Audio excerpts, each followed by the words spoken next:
히트 시즌2.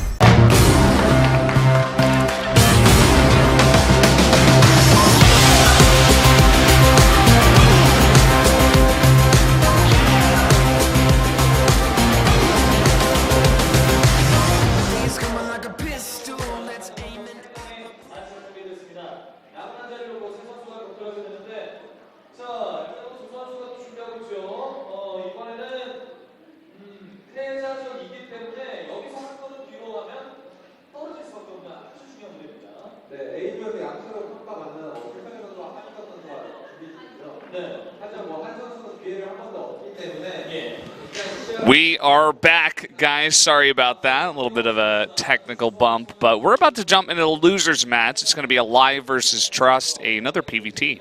Yeah, and I wouldn't be surprised if we see a lot of that Zest influence in Trust coming into this series against aLive, because they are on the same team, KT Rolster, and that build that Zest used to wreck aLive, it's a very flexible but solid build.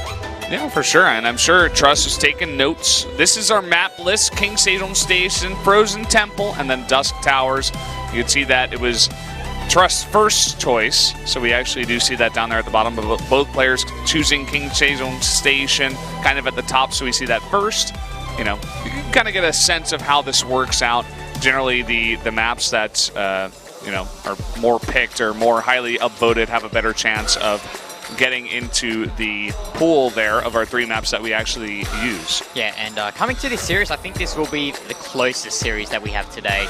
These 2 players, sure, aLive's maybe a bit above in terms of skill to Trust, but I feel like we're going to see some close games, more so than that winners match. Yeah, I mean, it's not going to be like the first couple of games that we saw.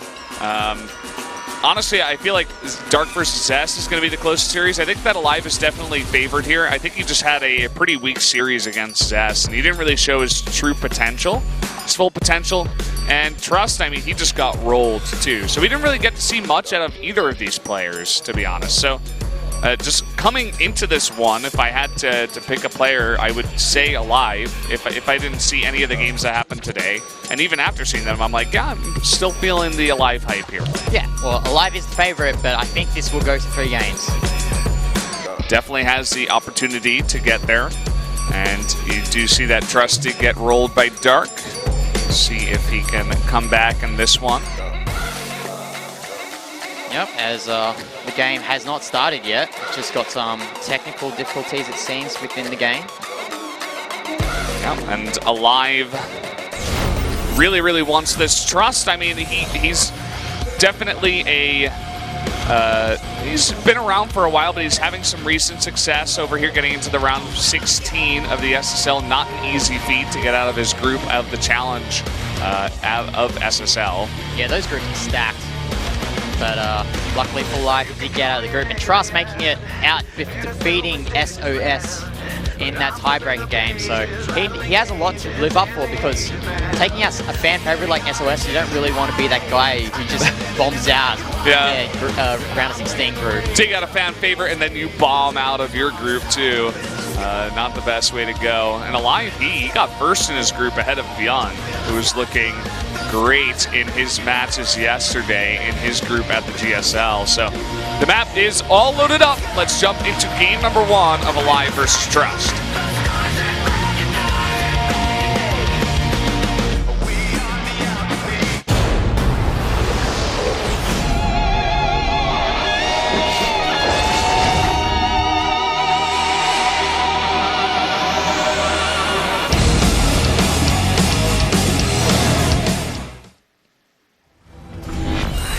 Here we are on King Sejong Station, one of the best maps we have in the pool. Down in the bottom right in the red, it is aLive from the Afrika Freaks.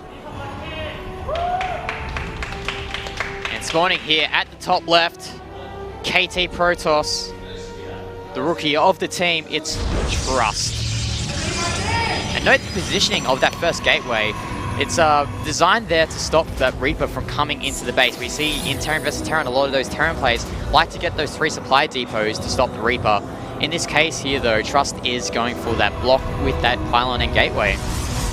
Yeah, and Kind of interesting, aLive went for the same build against Zest twice, where he got the early gas into Rax, but now against Trust, a weaker player, he decides to go for a more standard straight-up build. Probably just going to be a Reaper expand. Maybe he wants to make sure he can scout this map, because King's Haven Station has always been known as a fantastic proxy map. Yeah, and speaking of proxy, we do see a proxy coming here for Trust. The question is, what tech is he going to go for? Is he going to go for the quick Dark Templars, or is he probably going to get the Stargate? And I think with the positioning of this proxy, it probably will be that Stargate. Yeah, it looks like it, and kind of interesting, he doesn't go for the Reaper, but he instead scouts here with an SCV. So he should be able to still get the information. Oh, robotics. What? What? Maybe quick. You what, mate? What? This is going to be pretty crazy. So, Disruptors?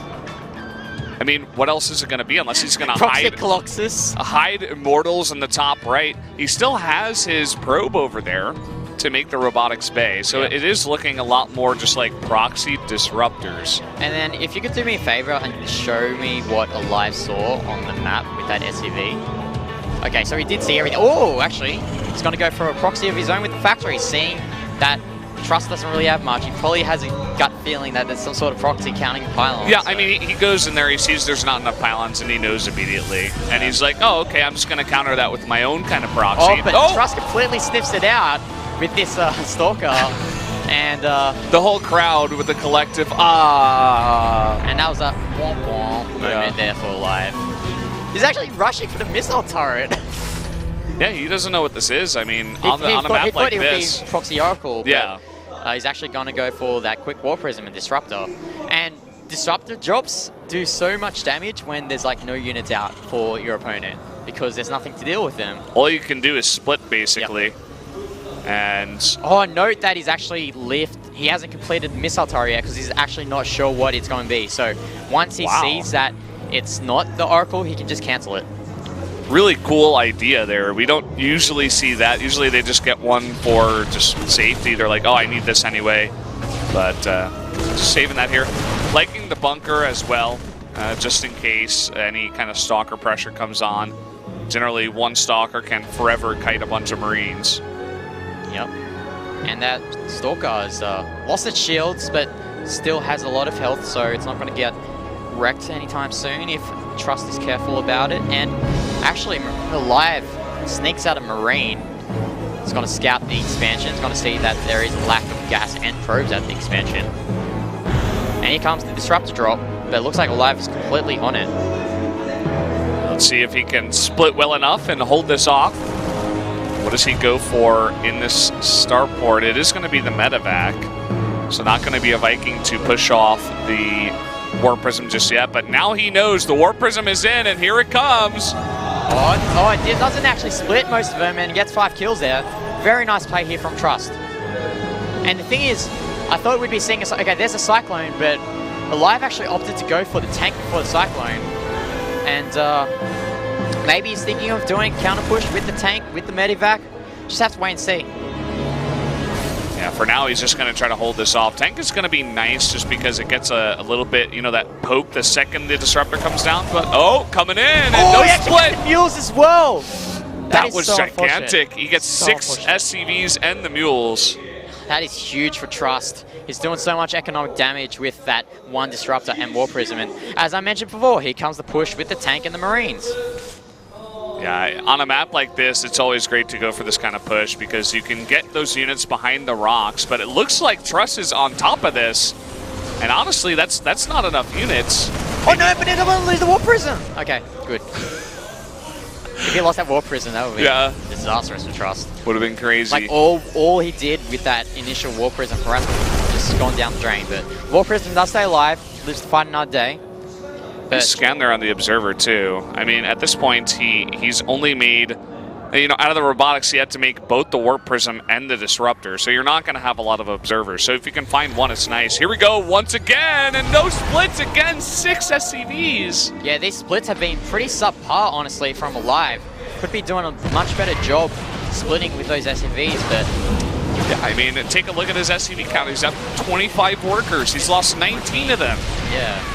There's a Cyclone though, wants some of that action, wants to get rid of that War Prism. There's also that Viking out for aLive as well, so it's going to chase that War Prism around. And here comes a drop. Where's the potent overcharges?